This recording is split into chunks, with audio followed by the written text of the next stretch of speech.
welcome to another episode of the Coach Kellie Speaks Talk Show. I am here with my BFF, my ace, and all of that, my sniper. Right, no doubt. Yeah, I call her all of those things. Sometimes I'm like, my bestie, whatever. I'm super duper excited to have my best friend. I say, this is going to be such an easy show today. So much fun. I mean, we talk all the time, so it's going to be really, really, really easy. But so I always like to start out with my week, right? So, last week was the week of weeks. Like, I feel like all of my training in life and ministry and just fighting was active last week. I felt like I just went through a lot of spiritual warfare and just all of those things. And it was just like, wow, this is like literally around Easter. You know what I mean? Like, I felt like I was going through like all of that. And so I remember on Friday I turned on, I guess it was maybe Thursday or Friday, I turned on John Gray. And I think that right now John Gray is so pivotal in my life. Yeah.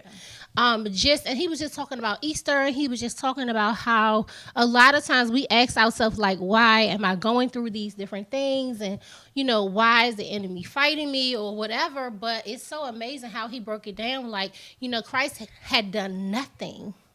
Mm-hmm. And a lot of times when you go through trials, you're thinking that it's a result of something that you have done, or, well, why is this and why is that? And sometimes it's just you're in life. Yeah. You know what I mean? And so this week I spent a lot of time really on the phone with Tanya. And, she was there to really, really help me through. And it's like by Saturday, it felt like I was kind of like, okay, like nothing else happened. The rest of the week was beautiful. I spent 2 days with my kids swimming and just spending that time with them and just really, really, really being busy in the salon. And, it's just amazing how it's just so important to make sure that you have an understanding and have a good relationship with God and also have a corner that's helping you to fight. Absolutely. I mean, I walked into the salon on Saturday and it wasn't the normal peaceful atmosphere that it normally is. And I'm like, oh no, not on my watch. What is it that I need to do? Yeah. First of all, I just went into the bathroom and just started praying. And then I always ask Kellie, where's the music? Always, because it always somehow or another shift the atmosphere, And so I went in there and I prayed. And then I just jumped right in. Her assistant wasn't working at all on Saturday. And before I know it, I'm washing hair and brushing them and blow drying and all of that. But whatever I have to do to ease anything in your life, I'm going to always do that. I'm never going to sit on the sideline and see you need of anything at all. Yeah. And so, this week was really good. It ended well. We had Easter, Resurrection Sunday, which was yesterday. Let's talk about that. Yeah. Resurrection Sunday. What did you all do, and what did you take from it? Well, what I took from it really, really, really, and I had stayed home and just to recuperate from just such a tumultuous week that I had. I just was like, I really want to just relax. I just don't want to be in any lines. And you know how it is for Easter. It's just like so many different people. And that's just really no excuse. But me and my husband, we really just laid in the bed. And a lot of times I think that I kind of was like, wow, we go to church every single Sunday and we just jump up. And like we never really have it. And he turned to me. He was like, come on, you want to go to church or you want to go to church? And he kind of hold me tight. And it's like, we can have church here too, And I was like, with that good praise and worship, you mean? Yeah, the good praise and worship. Hallelujah. Okay. Kids were away. All right. So I was like, yeah, let's just do that. And so we spent a lot of just time together. We was watching Pastor Vance from Liberty House. He was woo, which is Tanya's church. And so I feel like I've gained a new church family and a second pastor, because I'm constantly listening to what you're telling me he's talking about. And so my life has been really, really refreshed as a result of gaining that extra, church family. And one of the things he was saying is that a lot of times people are looking at the broken and don't even know that people that are successful, they're broken as well. Absolutely. Yes. And so it was a good, very, very good service. I was excited. I was excited about the visitors. I was excited about the folks that hadn't been there, and they get such a bad name for only coming to church on Easter and Mother's Day, Christmas, and all of those, but I welcome them. Yeah. I do. I mean, we're supposed to show the love of God regardless. I mean, because you have sinners sitting beside you every day that's there, every Sunday, every Wednesday, and everything, and we don't treat them any different. So why would you treat those different? So it was a good Sunday. My husband and I were able to serve communion together. In our attire, and it was such an aha moment. I mean, really, for me, just a whole weekend, like Good Friday, and just everything. And so I have absolutely no complaints. God is absolutely amazing. Yeah, really good. Yeah. And so, just talking about just people that need that love, people that need the, like Pastor Van said, that the person that's sitting next to you, they're dressed up. They got their stuff together, so you can't see what they're going through. You can't see their brokenness. And it was a celebrity couple that this whole entire week, everybody was really, really talking about them. This very I guess famous rapper and his girlfriend, they were on, different reality shows, and they had this ordeal where he allegedly knocked their front tooth out. And from the outside looking in, like I followed him on IG, and I've been following him for a while, and they're always posting these beautiful family pictures, and things like that. And it's just like, they're broken. Wow. You know what I mean? They're broken. They're broken to a point where there was a tape that leaked out, and they were, going at it with each other. It was kind of like the dad was getting ready to fight the guy, and he was trying to hit her, and it just was just a really bad situation. And I'm sure these are things that happen to normal people, but they're not leaked. Right. But when it happens, it opens up a conversation to talk about it. Yeah, and I think a conversation should be had. I mean, it's so much domestic violence going on, and women and men feel trapped, like they can't leave. But it's so important, like you said, to have someone in your corner, someone that you can reach out to for some help. Just that little bit of encouragement can convince that woman or that man, because men get beat too. Oh, yeah. It's not just always, females getting hit. It's a lot of men that's in that situation as well. But, it's a sad situation because they have kids. Yeah. And you can hear the kids literally screaming and crying in the background, like, while all this is going on. And I really felt bad. Like, I was like, wow, these kids are now a part of this scandal, and these are their parents. And one thing about the internet, once it's posted, it never goes away. And then they're part of that generational curse. Because I'm sure down the line, either one of them on one of the side has seen this before or has experienced this. So now their kids are partakers of that. So that's what hurt me the most, because they may one day grow up to be abusers or the abused. Right. And so it's so important for us to not just think about ourselves, but think about who's watching us. Right. What image are we portraying to our kids? Right. Because it's a law of the 8, and I was studying a theory, and I want to kind of study a lot of different things. And I was studying something called the law of the 8, which basically says that each person that you come in contact with is affected by 8 primary people, which is their mom, their dad, their mother's father, their mother's mother. They're like the law of the 8 in the family. So if the grandmother struggled from drugs, then the law of the 8 say that child could possibly struggle with that. Or that the law of the 8 says that, like you said, if that mom was, going through domestic violence, or the mom was punching on the dad, now this is matriculated through an 8th person. Oh, absolutely. I've even experienced that. I mean, my mom and dad fought when I was in the house, and so I grew up fighting. Yeah. The guys didn't want to be bothered with me because Tanya was the one that was going to hit on me, or my brothers, Yeah. And so we saw that, and so it's like, when will enough be enough? And so I had to take a introspect and say, I'm not going to allow this to be put into my kids. They can't see this. They can't experience this. And so I just stopped. I made a decision to just stop. Yeah. And so prayerfully, my kids won't grow up hitting no guys, my girls, or vice versa. But no, it's a very serious situation, because we used to beat up on my father, like, for hitting my mom. Oh, wow. I'm talking about taking the frying pan, or whatever it is, because you're not going to touch my mother while I'm around. Right. But I don't want my kids to even have to defend me in that situation. Right. Why would I put them in that situation? And so I just made a decision that wasn't going to be me. So domestic violence is very, very dear to my heart. Right. And I absolutely can't stand it. Yeah. And it was just a play by one of the young ladies Bound and Gagged, Shannon Brent. Mm-hmm. She was literally on the show probably, last month. Yes. And she was just saying, like, she wanted to protect her husband. Mm-hmm. Like, even though her husband had beat her and everything, and she says, I just wanted to protect him. Like, I did not want to hurt. I didn't want anybody to know. And like she says, I was embarrassed,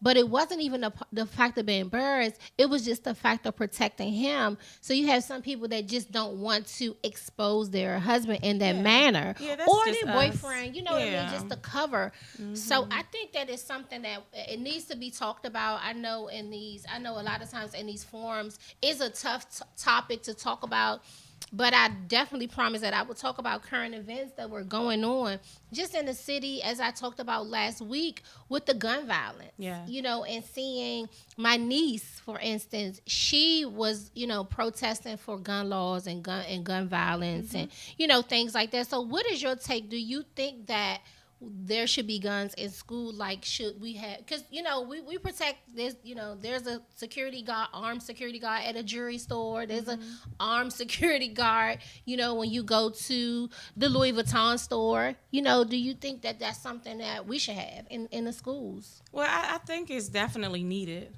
I think that we need metal detectors. I know that some DC schools have that. I don't know about Maryland. I don't know about all of the DC schools, but I think it's needed. I think that there was an incident in Charles County recently where that officer was armed, and he was able to stop a massive shooting. And I think it was 2 people who got shot. But could you imagine him not having that? Right. Wow. And so although I may say, no, I don't want it in my daughter's school, but I can see across the board it is definitely needed. Yeah, I think so, too. I mean, I know I had a teacher on here last week, and she was like, well, I don't think that teacher should have that. No. Yeah, I don't, like she says, I just want to focus on ABCs. Yeah. Maybe we could bring in some people that can just be in the front, right. Just guarding the doors. Yes. And so I just think that that's something that's super duper important. And so also this week I had a cousin, one of my mom's first cousins, to pass away. And, it's devastating no matter how old they are, because he was in his 60s. But it just really feels surreal to just to know someone, just to be vibrant, and then one day they're gone. It just really, really, it hit home for me this week. And just saying, I want to make sure that I just take care of myself better and make sure that I'm drinking the water that I'm supposed to drink, because, you only get one body. Absolutely. I, too, have someone else transition, that was very close to me, and he was only 43 years old. Wow. And he ignored a lot of the signs that was going on in his body.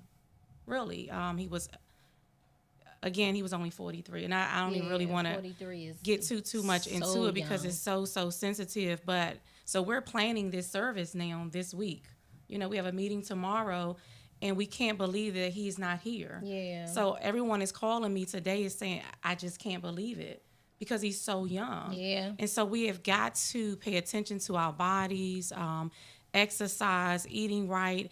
We just got another call on yesterday that a young lady that we went to school with passed, and she was my age, and she exercised every day. So what do? You have to pay attention to your body is always talking. Always talking. And if that back pain is bothering you, go and get it checked out. We have insurance. We pay it out of our check every 2 weeks or whatever it is, and you're paying for it, and you don't even use it. Yeah. And so you've had that headache that you've had for a long time that just won't go away. Go and get it checked out. What are they going to tell you? Yeah. Don't be afraid. I think a lot of people are afraid of just knowing what it is, or they're putting that fear, and they're just trying to self-diagnose themselves. Yeah, I think that I remember it was 2 months ago, and my hands was bothering me. You were like, okay, so you want to get it checked out. You know what I mean? And I was like, yeah, I'm just nervous. You know, like, I Man. was nervous. I was really, really, really nervous. And the great part about it, I went to the doctor. They found out what was going on, Right. you know, and even then I was like, oh my God, you know, this is how I'm feeling about my hand, and this is my money and all that thing. And my doctor was like, okay, well, you don't have to be in pain until we Yes. figure it out. Right. And, you know, so I started taking the medicine, and it's funny because on yesterday I went to brunch, and the medicine itself is causing me to gain weight. So it took me like 45 minutes to find an outfit. So I'm crying. I'm just like, oh my God. And so my girlfriend, she turns and she's like, well, would you rather be in pain or would you rather be skinny? You know, and I was like, I don't want to be in pain. And so sometimes people will stop taking their medicine because of weight gain. Yes. You know what I'm saying? And so to me, it's like, look, I'm putting it out there, you know, because for me, I was like, I'm getting ready to stop. Like, I'm not taking another one because I gained 20 pounds. I know. And what did I tell you? You're going to take that medicine. He was like, well, you still got to take your You medicine. got to take it, or you're Like- going to wind back up in the same position that you were in just a few months ago. Yeah. Take the medicine, people. Yeah, take the medicine. You can confess your healing as you're swallowing that pill. God, I received my healing, and you swallow the pill. But take your medicine, please. Please do. Please Faith do. is not foolish. And so, I mean, you know, you got to use the wisdom of God. And there are some people that God will speak to directly and say, no more. Yeah. Make sure that you know the voice of God. And somebody Really. is being free even right now just listening to this, because I know a lot of people that just will not take their medicine. Like, oh, this medicine, you know, it was somebody was saying like they don't take the medicine because their mouth is just dry all the time. You know what I mean? That's irritating. Yeah, my buddy that just passed, he didn't take his medicine for a very, very long time. And so when he came to the hospital in December, his heart was messed up as a result of him not taking it Yeah. for so long. And so when he came back just a week ago, it was even worse. And so not even just a couple of days after that, he passed. Yeah. So, and this is not to scare anyone, but again, you've got Unless to it's use the scaring you wisdom. straight. You If know, it's- just do it. I mean, really, just take the medicine. What is it going to hurt? You're going back to, and make sure you take your, once you take your medicine, you've got to go back and get your blood work every 3 months, because there are other side effects that may happen by being on that medicine for so long, and your doctor may have to switch you out. So please, please, please, please take your medicine and go to the doctor. Yeah, please go to the doctor. Yeah. So, with that in mind, you had your own health challenges in the past, and it birthed a book. Yeah. Tell us about the book. So, Winning Through the Storm is a testimonial book. It's a self-help book, and it is loaded with a bunch of scriptures on how I endured the storm of my health challenge. If anybody out there is suffering from migraines, headaches, clusters, there's so many different type of headaches, and I had all of them. And it is in my book, and it just shuts you down. Where it shut me down for at least 3 months. You know, I have to go into the hospital, and it's just bad. So again, if you're experiencing any type of headache or whatever it is, go to your doctor. Don't try to self-diagnose you. Say, I'm going to take some Tylenol or some Motrin or whatever, because sometimes that can make it worse. Right. And so I never knew that I was going to have a book. I just one day just said, Kel, just start taping me. Mm-hmm. And in my faint voice, she had the recorder out, just taping, because I wanted to really just track my process. Right. I really did. I never knew that God was birthing a book out of me. But, and so in the midnight hour, I'm just crying because the pain just wouldn't go away. And none of the medicines were working for me, even though I was taking it. Mm-hmm. It just wasn't working because we didn't know exactly what it was. Mm-hmm. We had no idea what it was, and it wound up being a little bit more serious than we originally thought. But so that's how Winning Through the Storm came about. It was about my story, how I endured my health challenge, how I overcame it, because it's been, 4 years now, maybe? About 4 years. About 4 years. Glory to God. Wow, that is that's awesome. Yeah, that's awesome. That is awesome. I remember my last attack. We were in Florida. Awesome. Remember we went in Florida? Mom was living in Florida, and we were going to set up, you all was doing something for PK, but at her church, she was allowing us to set up our books. Right. And the night before we were to go to church that Sunday, I was attacked. I didn't have no medicine because I had just came over an attack, so it never happens back to back. But I get there, and the enemy was just really just trying to stop what God already had in store for us. But you and your mom prayed over me, I've never had an attack to end that soon, but you guys prayed, and I was able to go to church that day, that next day, remember? So that was my last attack. Wow. That was my last attack. That's awesome. That's awesome. I did not know that. Like, I didn't know it was in that order. Yeah. But it's significant because you were going to you were like, oh, I'm going to help you. I'm going to serve, you know. And it's just amazing to me how when you going through different things, it's like it could be right when you get ready to do something awesome. That's when you're about is. to do something amazing. And just knowing like, okay, leading up to Easter, which is one of my busiest weekends in the salon, it was just so many things happening. Like I was just kind of like wanting to just seriously retreat and just say, forget about it, because I really didn't feel like I had the energy. And I know a lot of times we can push ourselves, but I really needed the word. Yeah. And the word that Pastor John Gray was ministering on, and he was talking about himself, and he was like, I'm sitting up here ministering all over the world, but the attacks didn't come. Like he says, when I was just kind of, singing in the background and, on the road and nobody knew my name, like I never had those health challenges. Right. But the moment, he became this pastor of Lakewood, then it's like they start diagnosing him like you're not going to make it. And, the attacks just got greater. I think because his anointing is greater, so the attacks are going to be greater. Yeah. I mean, when you're in the background and not doing anything, ain't nobody bothering you. Ain't nobody talking about you. The enemy not even bothering you. But it's when you're going towards and fulfilling your purpose is when he turn up the heat. And so that's why I always laugh, because I'm like, Kel, look, you know what you're about to do. Yeah. This is what this is. Yeah. Every time we just laugh. I'm like, you're about to birth something. It's before your conference, before your show, before any event, before Easter. Yeah. And it's always an attack. Yeah. Always. And I'm like, God, why?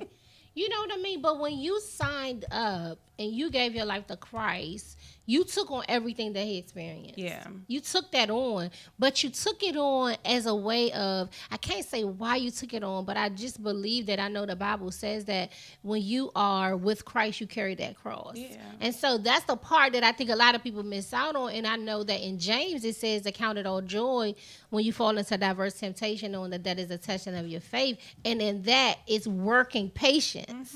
And so I know for myself, a lot of the fruits of the Spirit, the long suffering and things like that, those are the ones you kind of want to leave out. I like the joy part.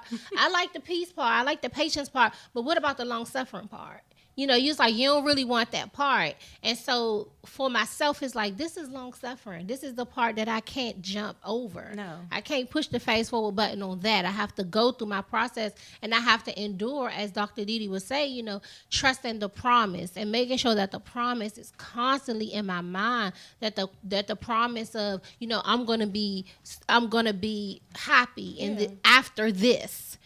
After my husband and I have an argument, I'm going to be happy after this. And making sure the next day, and it's funny because my husband and I had a blow up this week, and the very next day, the very morning after that, he called me with excitement. Hey, babe, how are you? And I was like, wow, I can do this every single time. It doesn't have to be in a lot of couples. They have a situation, or they have an argument, and then literally 3 days go by and they haven't even said a word to one another. Wow. It doesn't have to be that way. No. Mm-mm. It doesn't have to be that way. You have to be quick to forgive and move on. And when you really forgive, you do move on. Yeah. You don't hold on to it. Yeah. You just don't hold on to it. So that was good. You act like, okay, this is forgiveness. And I remember my husband texted me that day, and he was like, a lot of times we say we forgive, but the Bible says you have to forgive 7 times 7. Yeah. And that's a lot of times to forgive somebody. That is. You know what I mean? But you signed up for it. We signed up for it when we said I do. I mean, it was all cute. Oh, they proposed to me.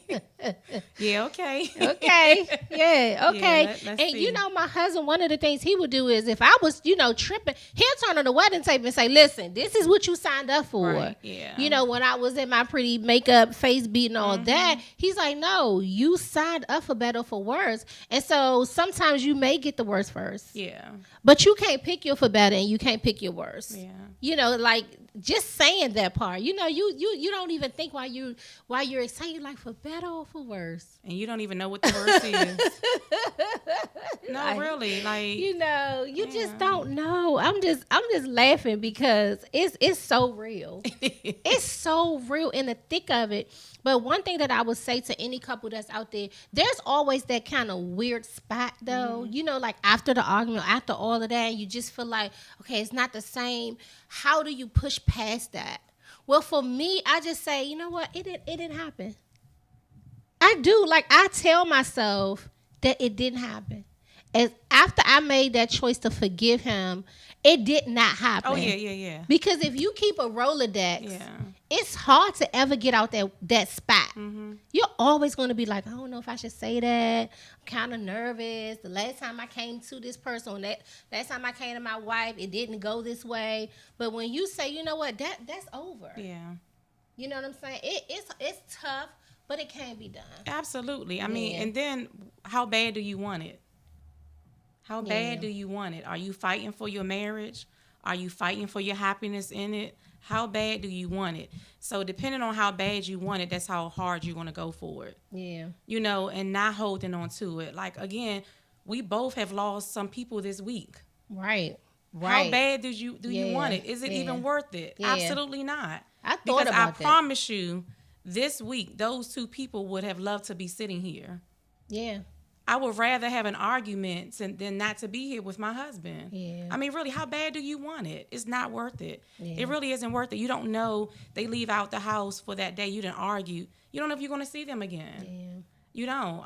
My husband made a joke, was like, you better not down me, I'm going to kill you. I said, well, dude, just resurrect me, because I ain't going nowhere. The Bible says that you shall live and declare the works of the Lord. I'm not going anywhere. Yeah. So just resurrect me. Yeah, and please resurrect me. Yeah, no, seriously, like, please use the word on me. Yeah. Especially if I'm young. Like, come on, bring me back. Especially if I haven't fulfilled the number of years that I want to, the Bible promised me. Resurrect bring me back. I'm going to say, listen, but it's not worth it, because, again, we don't know when we're going to close our eyes. We know when we were born. We just don't know what that end date is going to be. And so arguing or fussing with your husband, your kids, or whatever it is, your coworkers, it just isn't worth it to me. And I've been in that space for a long time where I'm not arguing back and forth with anyone. Yeah, You're not going to interrupt my peace, really, because I have fought so long in this book right here. Like, I had so many bad days, and I said, God, okay, if 3 months out of each year is going to be bad, I'm going to make the best out of the rest of the months. Yeah. I mean, really, if I'm going to go outside and sit and enjoy the sky, the sunlight, or whatever it is. And so my perspective changed as a result of me going through my storm. And so you can't get me off of that. So we're going to take a quick commercial break, and we'll be right back. Hello, everyone. It's your girl, Coach Kellie, from the Coach Kellie Speaks Talk Show. I'm here to talk about my brand new book, The 30-Day, 30-Minute Visionary Journal, Awakening the Finisher Within. I wrote this book because I wanted to inspire other people to be finishers in their own personal journey of business and everyday life. So writing this book has really helped me to organize my thoughts a lot better. And it has also just made me look at things different and not put so much pressure on myself, because before I would try to compile so much information in at one time, but now it has slowed my pace down a lot, and I'm able to really plan things out in a 30-day, in a 30-minute manner. And so I think that now, with different projects that I'm working on, I feel that I'm a little more confident in what it is that I'm doing because I've actually planned it out better. So I hope that people who get this book will have a deeper appreciation for, number one, who they are, what they've been called to, and the people group that they've been called to as well. I also want people to have a clear and step-by-step guide to how to fight against fear and procrastination. I hope that this book will help you to win in each and every level of your life, each and every area of your life. I want this book to change the way you see yourself. When you look yourself in the mirror, that you won't see yourself through the eyes of fear, but that you'll see yourself through the eyes of faith, knowing that you are a finisher and that you will finish each and every project that you put your hands on. I just wanted to take this opportunity to say thank you, gracias, because without you, I would not be able to do what I do, what I love every day, from styling my clients to the boutique, and now my new show, the Coach Kellie Speaks Talk Show. This has been an exciting journey for me. I'm inspired by each and every last one of your comments, how you share my posts, going on to YouTube, leaving comments, just all of that just warms my heart every time I read it. And so I wanted to just let you know that you can buy my book on my website at www.coachkelliespeaks.net. Thank you again for tuning in, and I love you guys so much. Thanks.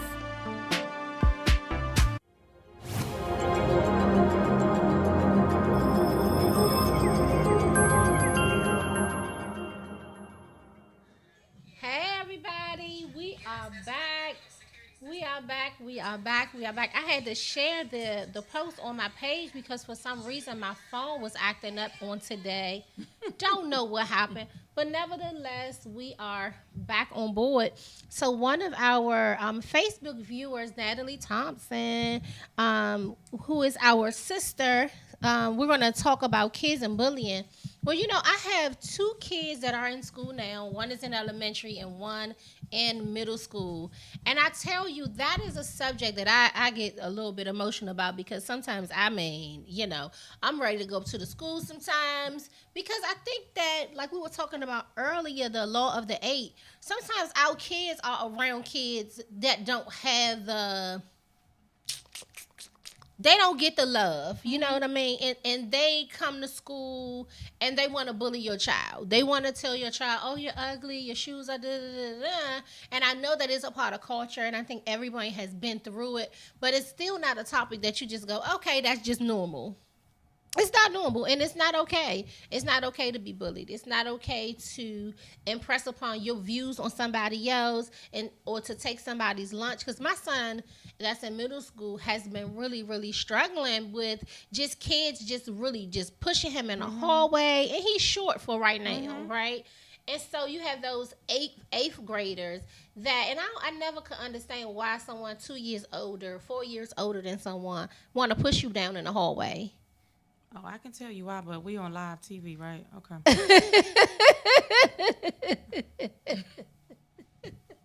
In the hood, we call them suckers. They're suckers. They don't love themselves. They're very insecure. So they have to pick on someone that's smaller than them, that seem a little on a lower level than them.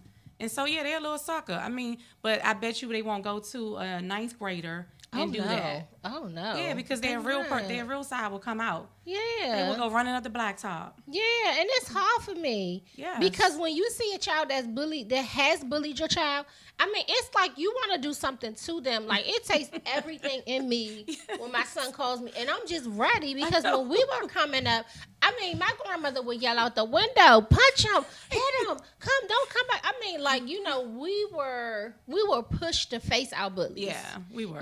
Now it's kind of like you don't know what to do because if your child let loose, you just never know. So I definitely tell my son to talk to me. Yeah. And I try the most to defend him. And I try to be the advocate for him. And that's what I have to say about kids and bullying. Yeah, I was the one in elementary, middle, high school that defended all of the people that were getting bullied. Okay. So I was very popular, and so they were not. And so I allowed them to hang around me so that I can protect them. And so Madison has taken on that same tendency with she don't like bullying. I mean, there's a little girl in her class that, want to be seen and just for attention. They're not messing with her, but they're just messing with other people. And Madison is like, that's not the very Christian thing to do because she goes to a Christian school.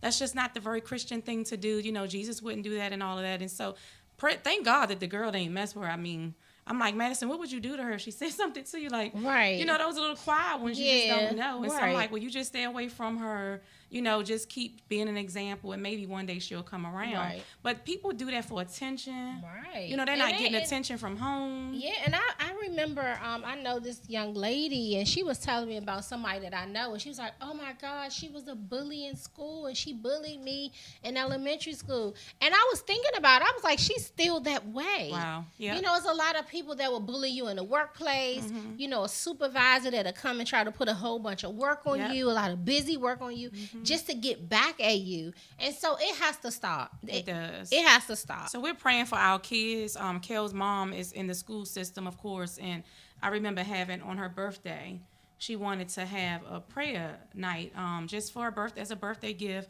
for these kids, because they go through so much. I mean, really, they just do. I couldn't imagine my kids being in a different school that they've been in their entire life. I mean, my oldest is 28, so he's never had to experience any of this. I didn't let him ride the school bus or anything because I didn't want him to experience this.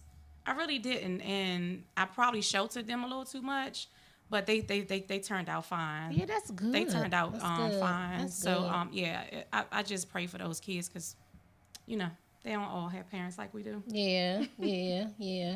And so staying through the pain, was it someone on Facebook? Yeah, Juanita wanted to.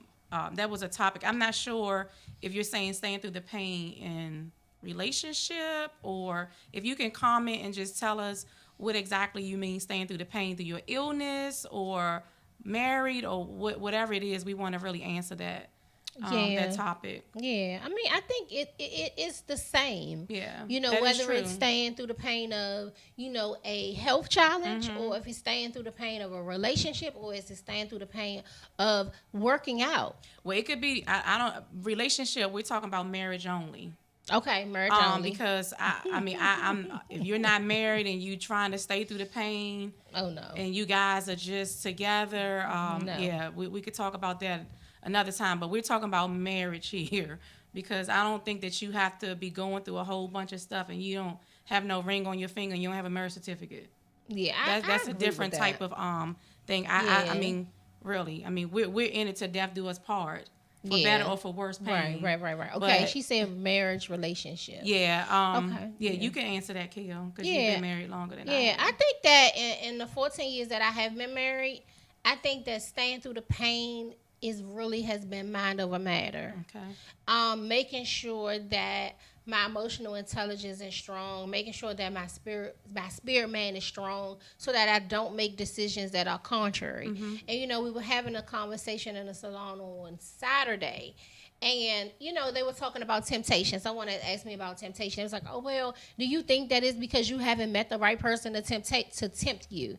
And I said, well, no, I think that I'm just at a point in my life, like I just would never cheat on my husband. Like I just honor God. Yeah. It's really not really about him. It's really about my decision and me and God. And this saying, God, I'm committed to the end, because the Bible says that he that begins a good work is faithful to complete it. So if I know that I'm with someone to death do us part, then there's room for that person to grow. And there's room for me to grow. Right. So if I thought about it and say, you know what, I only have 10 years with this person and that's it, then I might say, you know what, 10 years is just not worth it. But if I'm saying, okay, I'm going to be with this person to death do us part, where I don't know, 80, 90 years old, then guess what? I still have 40 years in this relationship. I know someone now, my pastor's mom, they've been married for 65 years. Sure. So you have 65 years of becoming one. Wow. And just imagine, we're not even at our finished state. Oh, good. So, Juanita, just know there's going to be trials and tribulations in every relationship, with your kids, with your spouse, and everything. But none of us are in our finished state. Yeah, he said that he's perfecting those things that concern us. I mean, really. And so take your eyes off of him and work on self. That's good. You will not then know that is really, you know, pain that you're going through, because I'm working on Tanya. I'm working on myself. I may want to go and get another degree. I may want to write a book. I may want to open up a business. I may want to get in shape. I may want to eat right. So if I'm working on me, then I don't have time to focus on what my husband is doing. That's good. And I'm doing my role with him. I'm making sure that his needs are being met and everything, because a lot of times women in marriage, the first thing they want to do is stop being a wife when their husband make them mad. Oh, they want to stop being a wife. Shut it down. Everything shut down. You know what I mean? And in a boot camp, like, this is what I say all the time. You cannot, everybody, when you meet somebody, you are attracted to their happy. Right. You know what I mean? It's like, oh my God, when I see this person, they're happy, they're making me laugh, they're lighting up the room. But when you go through those different situations, now you're dim. You're dim. Mm-hmm. So you're not happy. You're not excited. You're not vibrant. And one of the things I remember one time I was talking to one of my, I guess, big sisters in the faith, and she's been married for 35 years. And I remember saying things like, you know, Marty this and Marty that. She was like, Kel, you had nothing else to do. It ain't no clothes or nothing. You can walk. Like, you know, she just kind of laid me out, because she's like, you're sitting up here thinking about all this stuff, and you writing out this list of why you upset, when I'm sure there's a list of things that you could do in the house. Yes. Yeah. Is there a book that you need to finish? Mm-hmm. And she just went down the line, and it really shook me up, because I was like, dang. And she's absolutely right. So I went downstairs. I started putting some clothes in the dryer, and it just totally took my mind off of him. Right. But when I'm just sitting there idle, the enemy can just beat me up and say, well, did you see how he said it? When you went in to try to hug him, it's like he turned his body this way, and generally he turned his body this way. That you just got too much time on your hand when you can do and decode all of that. No, let's get back busy. Let's get back into our set place. Let's get to a point where, because if you just have a lot of idle time, I'm telling you, you're gonna be all over the place in your mindset. And how bad do we want it as wives?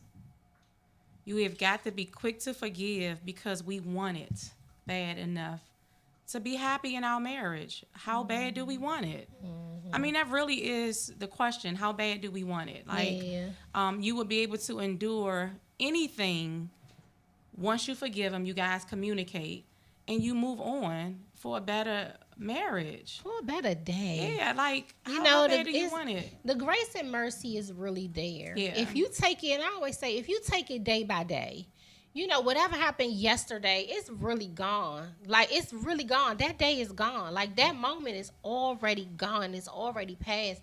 And one thing I love, Rev Ron and his wife, Justine, was there. Yeah. And one thing Justine said is, if I let it go today, I've practiced letting it go. Yes. If I let it go next week, then I've been a week in practice of letting it go. Mm-hmm. And as the years go by, I'm a professional let it go type of person. Yes. And she says, I'm a professional forgiver. Yes. Because I practice forgiveness. Practice forgiveness. I was like, wow. That was awesome right there. You have to practice forgiveness.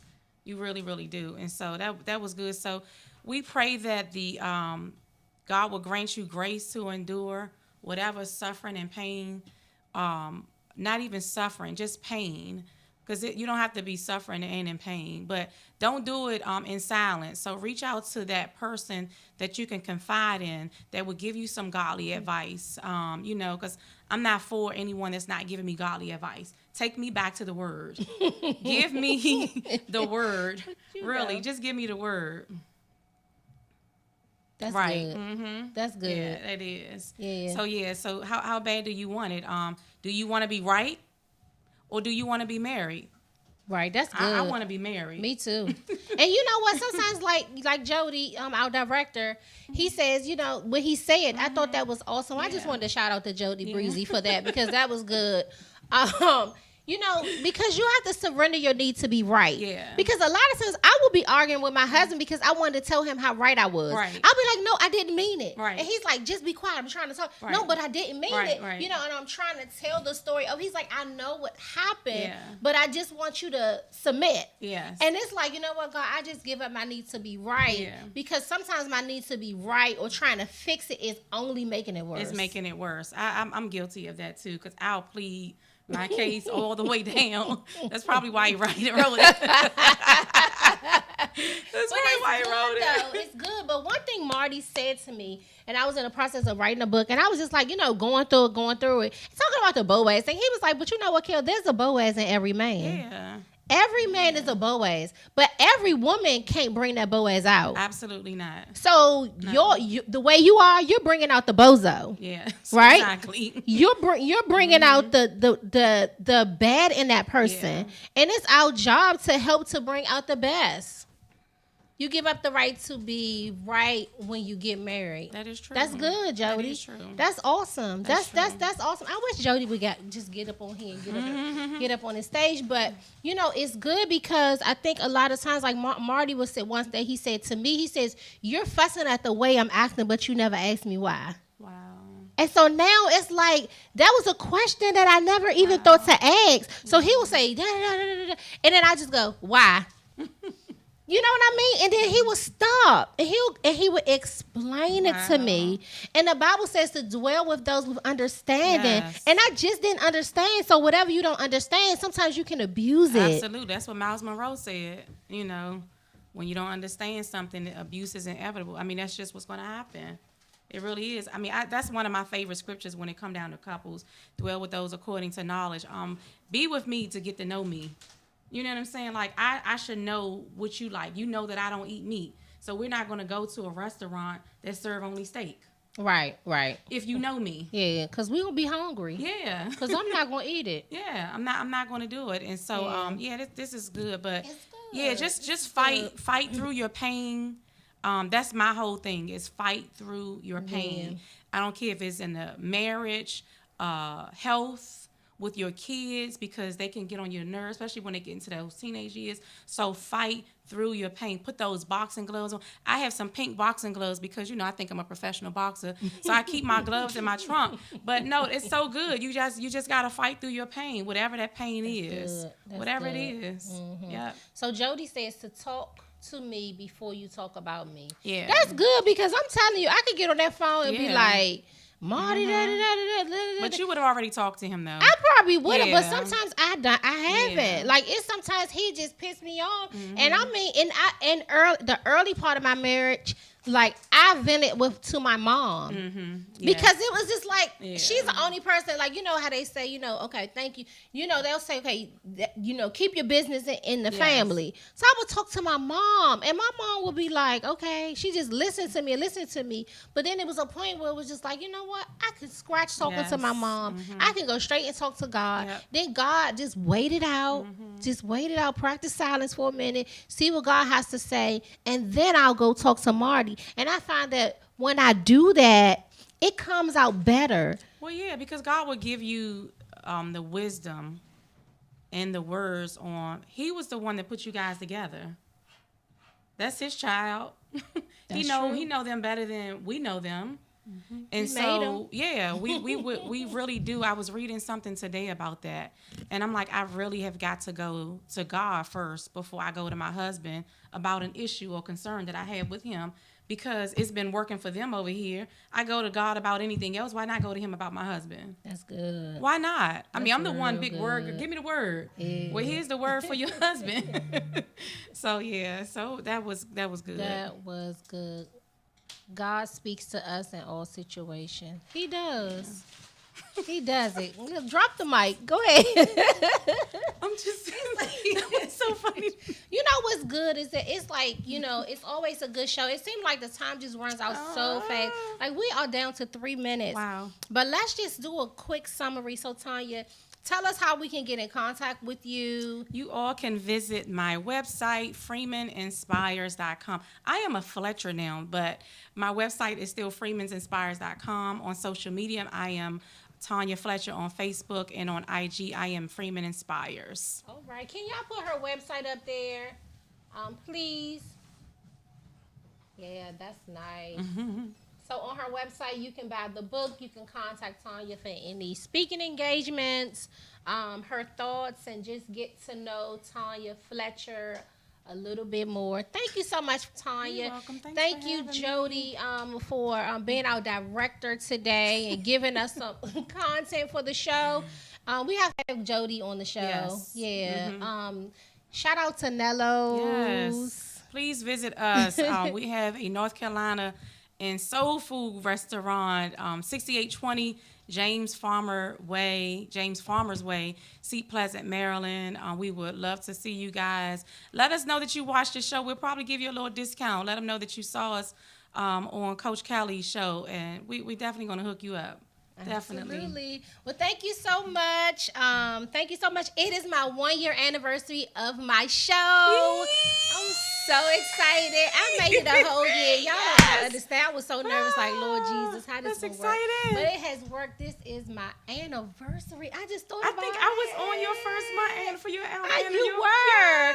Yes, so I made it. It's been a year. Look at God. A whole year. A whole year. That's a blessing. 1 year. A blessing. Wow. I'm super excited, and so I'm so happy that this is my anniversary. I'm here with my BFF, Tanya Inspires, Freeman Inspires, Fletcher's Inspires, Nello's, all of that good stuff went through the storm. Thank you guys. We'll see you next week. Bye.